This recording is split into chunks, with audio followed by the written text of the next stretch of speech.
Hey there, and welcome to another episode of Selling AI. Today, we're diving into how prospecting is changing with the technological revolution we're experiencing with LLMs. I have Marvin Martinez on the show today. Marvin is the founder of Bandsaw.ai, a consultancy that helps small and mid-sized businesses plug LLMs into their sales and marketing processes in their existing tech stacks. Here's what makes this conversation interesting. Marvin spent 13 years running different operational teams before founding Bandsaw. So he's coming at this from an operator lens, not necessarily like an AI evangelist one.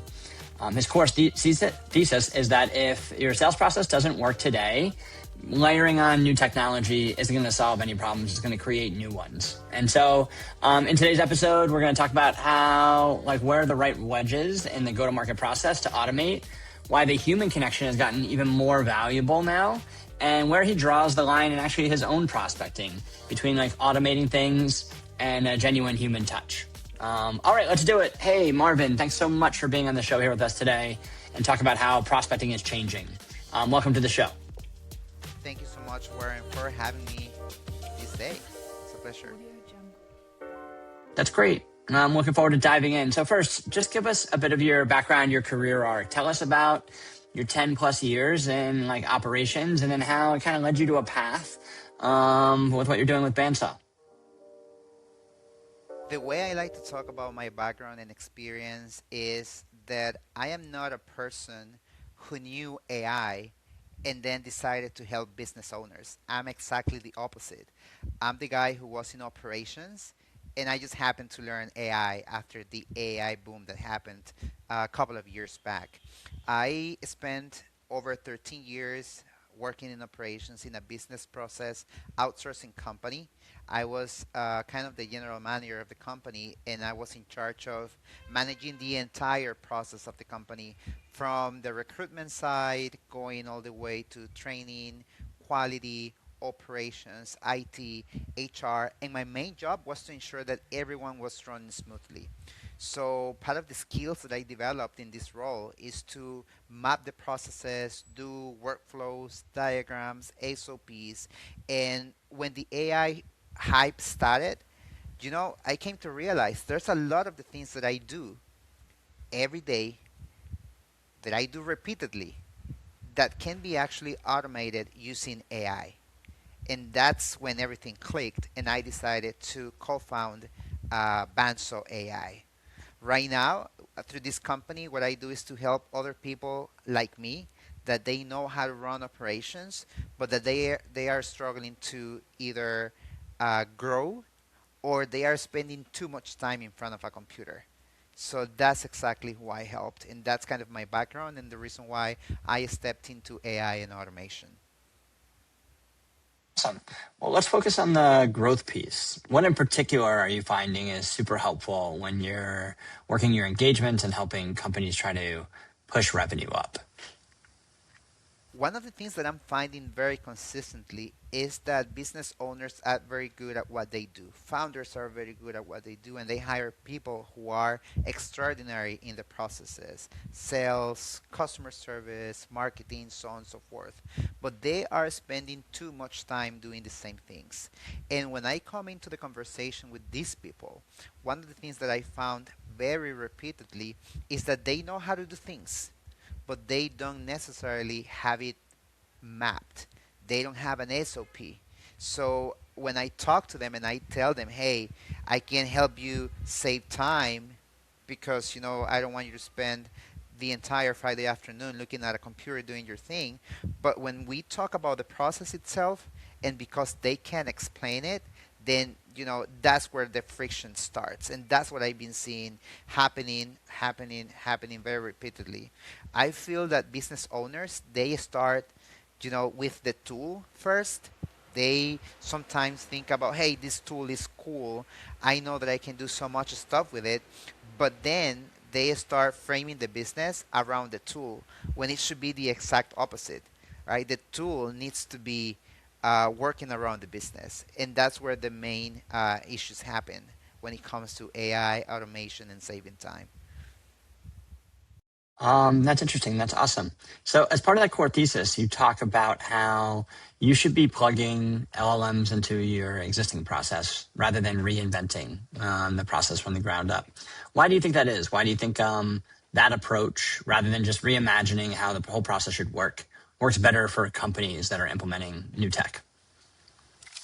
My point of view is that AI always amplifies your systems, whether they are good or they are bad. So, what I'm saying is that if your sales process is not clear today, AI will not magically fix your issues.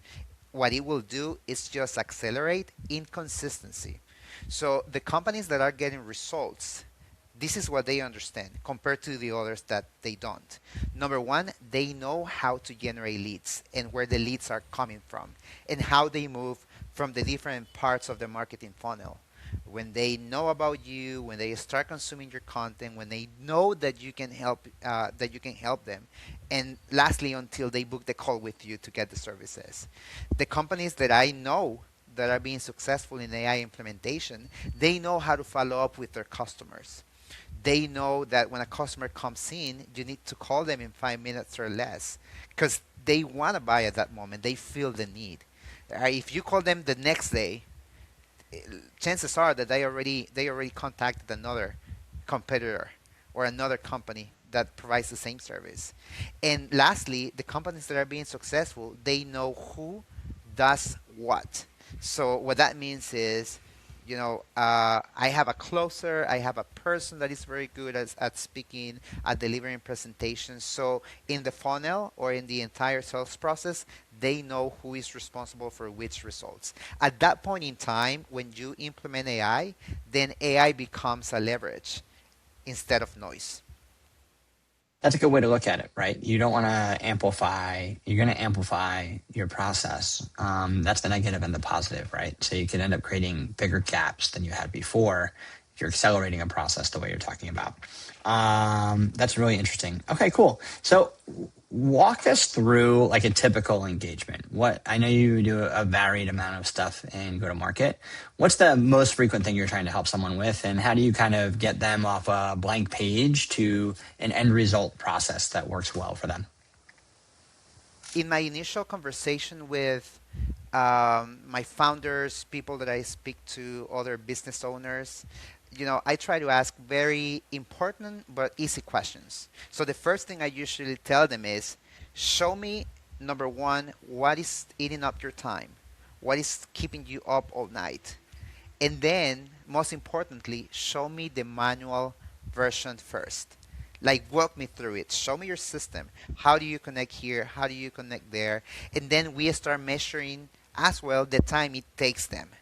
Because most people think that when you implement AI into your companies, everything is fixed, but they don't really understand if AI actually delivers ROI at that point or not because they don't have a KPI to say this improved compared to my previous state before I implemented AI.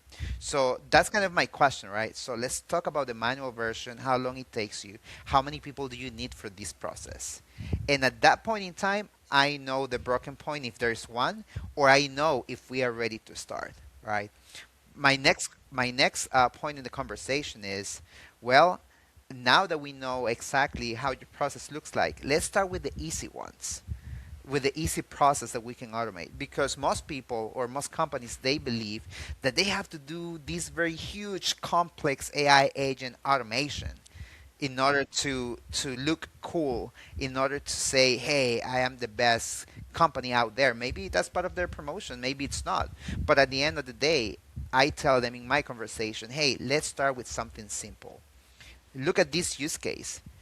A founder receiving 50 to 60 emails a day and spending 2 minutes, only 2 minutes, just going through it really quickly. If you do 50 emails times 2 minutes, that's 100 minutes, 1 hour, and 40 minutes of one person going through admin work that it might not be necessary. Why don't you start by just implementing an AI automation that can actually pull up the most critical and important emails on your behalf and just focusing on them? That's when you see real return of investment. And that's kind of my discussion with the founders. What part of your process is the best to automate at this point in time? But most importantly, tell me how it looks when you do it manually. And this applies to everything: admin stuff, customer services stuff, and also sales stuff. Because this is where it gets, very, very exciting. That's awesome. Yeah. In particular, it's like anything else we've implemented over the past 15 years, right? Like what you're describing is a typical change management playbook, right? So like with, again, new technology, what's old is new.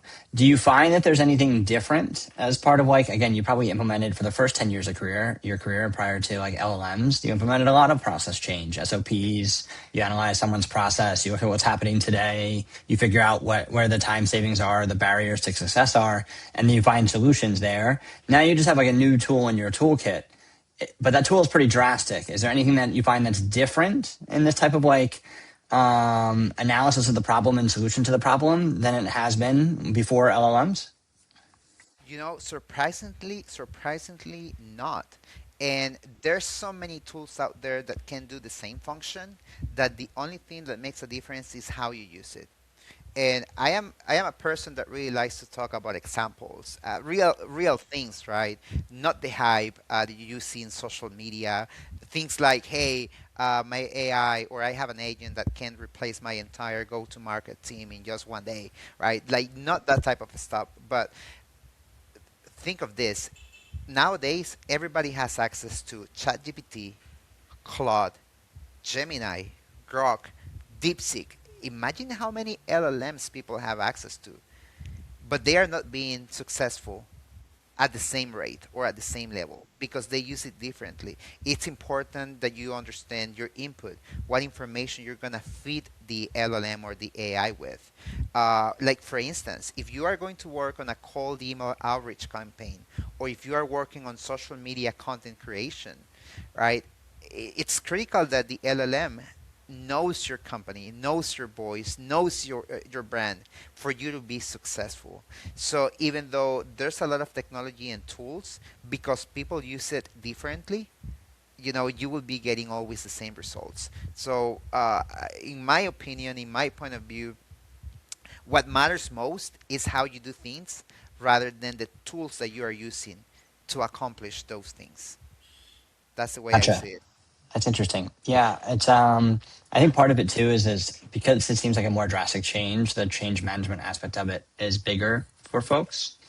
On the flip, something that like I've noticed in this space is when you do like an ERP implementation, something big, or even something moderate, right? Like a new piece of sales technology, you're switching from outreach to Salesloft, right? There's a decent chunk of change management that needs to occur. People are used to working in their old ways. They're now like logging into a new platform. They have to figure out where all the light switches are on, right? On the flip, with like Claude or OpenAI, the access to these are just so instantaneous that like it doesn't seem like a big lift in terms of like we have an exact functioning different way of working because you can just go and do some work, right? But it makes it pretty scattered.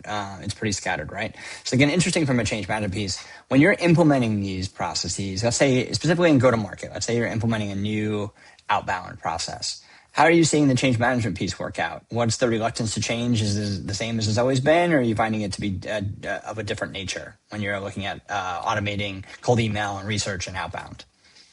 It actually depends on the owner and how they manage that part of the implementation. And I've seen employees being very hesitant of using new AI tools, technologies, LLMs, even though they are everywhere. But I have seen some other business owners being very successful. And what's the difference? Number one is the level of communication that they have with their employees. Because what I've seen is employees and people in general saying, AI is going to replace me and what I do. But that's not 100% true. AI is going to replace 70, 80, up to 90% of the process that is repeated every day, but it will never replace human touch, transparency, decision making, and strategy. So the companies that are being successful in implementing AI, they start with the vision, and then they send that vision over to their employees by communicating, by saying, hey, the purpose of this new AI implementation for outbound or outreach is that you guys spend 1 hour less doing research on a prospect before going into a sales call. And then you start providing that benefit to the employees. Imagine you getting into a sales call knowing everything about the lead that you are going to speak with. That's what makes a difference in your business, right? Because now the lead or the prospect that is going to talk to you, you know, they they will know that you really care, up to the point of getting all this information about him using his website, LinkedIn, Google search, whatever, right? But but I had this founder speaking with their people, telling them about the benefits and telling them that AI will not replace them or will not replace the entire process, because AI can hallucinate as well. So it's important to always have, I call it a human in the loop, to ensure that the output of the AI agent, automation, or whatever you have implemented, it's as accurate as possible. Awesome. All right, let's get really tactical. Let's say you're working with a team, has a sales director, a dozen AEs under the sales director. What are some like practical ways that you feel like they could and should implement AI? Maybe one in particular. This process has changed drastically. Implement this series. Do it in Claude. Do it buy a piece of software. What's something that you see an approach that someone could get really tactical with? I'm in a sales process right now. Let me give you an example of something I did with a staffing firm. We built this AI agent automation for the president of the company. And this person had a very unique approach. He said, I don't want to use AI to speak with my clients, my potential clients. How can we actually implement AI in a way that makes sense for us? And then we started to walk through the process. I told him, and I want to go back to the previous questions and answers, understanding what you do manually first, right? So what this person explained to me is, because again, this is a staffing firm, and they said that they were looking into job boards every day to see what companies were hiring and for what role, right? So they understood the company. They made sure that the company fit their ideal customer profile, and at that point in time, they would start doing some enrichment process, meaning finding who the decision making person was, finding their LinkedIn profile, their email, finding their website, and so on and so forth. After getting all that information, use that to their advantage to reach out to the person via LinkedIn and also via email. So two different approaches, right? They call it multi-channel outreach. So that was the process that we were trying to automate, because at that point we knew exactly how the manual process looked like. So I did help them to implement an AI agent automation that would monitor the job boards every day at a certain time. So every day at 7 a.m. we had an AI agent that would go through the job board and look only for new jobs, that for companies that were part of the ICP of this staffing firm. Now, if identified, then it was going to use Apollo IO via API, and I don't want to like come up as too technical, but just connecting that company via Apollo, so that Apollo could extract information from the company, decision maker, LinkedIn profile, email, everything that we needed. Just putting that into a Google Sheet. By the way, you don't need to have a fancy tech stack to do things. You don't have to be using HubSpot, Salesforce. Like for this person, a simple Google Sheet was the right thing at that moment. And then putting all that information, just creating like an initial outreach uh, paragraph for the president, and then the president was doing personally that outreach Gotcha. via LinkedIn. So Yeah. that's an entire sales process where AI was doing the heavy lifting of doing the research, finding the people, but the actual communication still came from the human. This is important because I think that people confuses automation with removals. And that is not true. The highest performing systems right now are hybrid. AI handling the repetitive coordination, repetitive things, and humans handling trust and judgment. So that's a winning combo.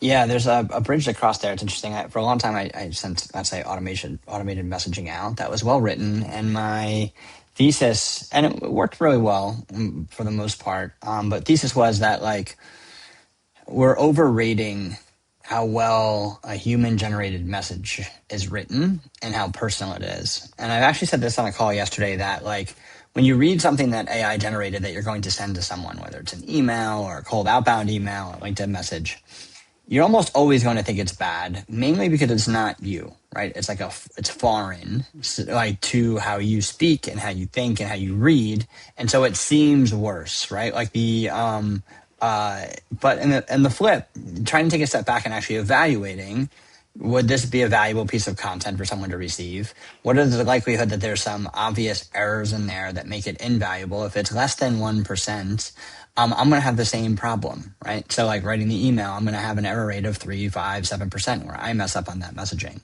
And coming up with the context, what I found though is that at least getting eyes on all your messaging as quickly as possible, or actually being the one to send the message does drive better results, right? So I'm like getting the core of the message, but I tweak, edit, send, and like myself in a way that I know that it's not purely AI generated, it just gets me off a blank page. Are you finding the same when it comes to that type of like automated messaging? Yes, I have to agree to that 100%. That's exactly what I'm finding. What I'm finding, I'm sorry. The more, this is the way I see it, the more AI generated noise exists, the more the authenticity it stands out. And not only in cold emails or LinkedIn outreach messages. Think about social media. How many LinkedIn posts do you see out there that you can actually tell from the very beginning that it's AI generated? So, like for instance, if you see a post that start with the word must, M-O-S-T, that's AI generated, right? Yes, if you notice like contrarian ideas, like for instance, this is how I save money, not by not spending less money, not by buying like cheaper stuff, but by saving money. You know, those contrarian ideas are AI like you can instantly tell if something is AI generated. So what I've seen that people respond to better is the context, the proof that someone actually understands them, and actually that human touch where people is talking. There are some tools that you can actually use in your automation that can add a little bit more of transparency. For instance, I use SendSpark to create custom videos for people. If I have a list of 50 people that I can reach out to, I use SendSpark to create one custom video for each one of them. But again, the message when you send it, uh, like when it was instantly created by AI and you send it right away, you know, it's not gonna work. You will not get the same level of reply rates. At the end of the day, I think that when everybody automates the same way, authenticity, that becomes the differentiator, and that's what Gotcha. we should work on. Cool. How do you measure the results of these programs? What are you looking at to see effectiveness? Do you see effectiveness drop, but because we're spending less time on it, it's worth it? What's that process like? There's two ways to looking at it. So the way I see it is, if you let's talk about a cold email outreach campaign. You send 1,000 emails in one day, and you get a 1% reply rate. 1 to 3. That's, let's say, kind of the same, or the standard. So if you spent 3 hours less doing the same structure, the same emails, the same software, and still getting the same results, that's a win because you're spending less time. That's one way of measuring it. If you today are spending less time researching, structuring, creating the message, drafting the email, then that's a win. Now, the other way to look at it is you still spend the same time, but you are getting more replies because you are personalizing, because you are using A/B A/B variations and everything. So that's a different way of looking at it. When I work with companies, I focus my ROI in either time saved or hours saved or errors that were reduced. But the actual results of leads coming in, how many people you convert after your booking and everything, I typically leave that up to the company based on their processes. Because again, going to question one, if your process, if your sales process is not working today, it doesn't matter how much AI you add to it. If you're, and let me go back at my beginnings when I was doing Banso AI. I started to do cold email outreach and getting no responses because I was sending my outreach to the wrong people. So if my ICP was not defined, if my super consumer is not defined, it doesn't matter how much AI I add to it. And when I speak with founders and companies, that's what I tell them. What is your current book rate? What is your current conversion rate? Because I will not focus my results on that sales KPIs because that's not what I'm targeting. I'm targeting the systematic process of researching, adding the repetitive stuff. So that's the way I see it. Good way to look at it. Couldn't agree more. Again, same scenario. It's knowing your customer, knowing your personas, going after the right folks, using messaging that works. Just some of the baseline research has gotten like easier. So then like the importance of authenticity is harder if I was going to summarize that up the right way. Cool. Well, maybe last question. Give me a mini hot take. Where do you think the technology will evolve over the next year or two or three when it comes to automating processes or how we buy? What do you think is going to be could be drastically different if you're trying to look into a crystal ball? Well, I'm gonna give you an opinion that might not be too popular. What I think is that with technology, the AI tools will evolve much faster and it's gonna be way better over time. One, two, three. Like the tools will become monster. They will evolve much faster than buyer behavior. I can guarantee you that. We're gonna have better agents, better automations, better workflows, more people creating fancy stuff because it's gonna be way more accessible to people that are not technical. But the truth is that even when people know all that, one thing that probably not everyone will focus on is um, the importance of having uh, like a closer, a salesperson in that entire pipeline. So for me, the winners over the next 5 or 6 years are not the companies with the most AI implemented in their companies. They are the companies that will combine AI efficiency with a strong human positioning, right? So that's what I think is going to make a difference. Sweet. I love that combination. That is great. Awesome. Marvin, where can people find you? You writing anywhere? Where are you posting? Are you going to conferences? If people wanted to connect with you, what's best for you, for them, and for you? Yeah, so I typically post only on LinkedIn. Just by looking Banso AI or Marvin at Banso AI, they can find me, or they can also look at my unpopular opinions in my website, Banso AI. I have some podcast episodes recording right there where I talk about the real use case scenarios when AI is actually implemented. That's awesome to hear. Great. Well, Marvin, it's been a pleasure. Absolutely looking forward to seeing where you can continue to push the market in this types of automation. And we'll see if your prediction comes true in the next couple of years. We'll see. Thank you so much for having me once again. Awesome.